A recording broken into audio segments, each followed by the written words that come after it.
Icon star గా popularity సంపాదించుకున్న Allu Arjun present నటిస్తున్న సినిమా పుష్ప 2.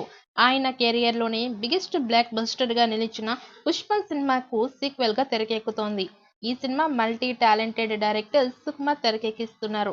ఈ సినిమాను తనదైన స్టైల్లో డైరెక్ట్ చేస్తున్నారు.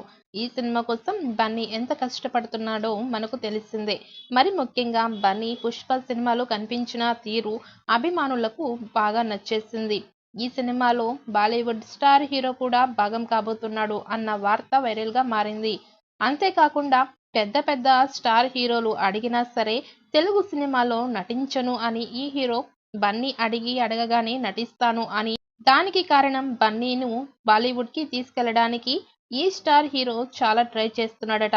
త్వరలోనే బన్నీ ఇతడి కాంబోలో బాలీవుడ్ లో బిగ్ మల్టీస్టార్ మూవీ కూడా రాబోతోందట.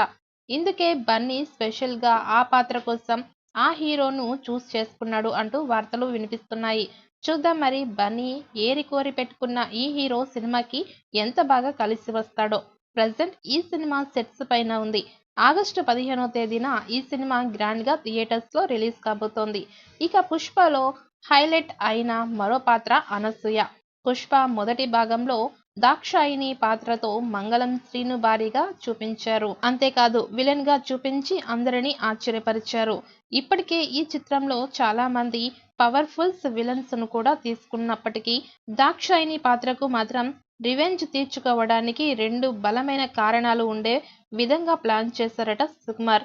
ఇక దాక్షాయిని తమ్ముడిని హత్య చేయడం, అలాగే తన భార్య నుంచి సిండికేట్ లాక్కొని పుష్ప ఎదగడంతో పాటు తన భర్తపైనే తనే దాడి చేసేలా పరిస్థితి తీసుకురావడంతో పుష్ప పైన దాక్షాయిని ఎలా ప్రతీకారం తీర్చుకుంటుంది అనే విషయాన్ని పార్ట్ 2లో గట్టిగానే సుకుమార్ చూపించబోతున్నట్టు తెలుస్తోంది. అంతేకాకుండా మరో విలన్ కేశవత్తుతో దాక్షాయిని చేతులు కలిపి పుష్పని ఎలా చంపాలి అనే ప్రయత్నాలు చేస్తోందని సమాచారం. ఇప్పటి వరకు అనసూయ ఎలాంటి పాత్రలు చేసినా ప్రేక్షకుల్లో మంచి ఇంపాక్ట్ కలిగేలా చేసింది. మరి ఇప్పుడు దాక్షాయిని పాత్ర చూసిన తర్వాత అనసూయ పేరే మారిపోతుంది అనే విధంగా వార్తలు వినిపిస్తున్నాయి. ఇలా పుష్ప 2లో అనసూయ అరాచకం సృష్టిస్తుంది అనే టాక్ అయితే వినిపిస్తోంది.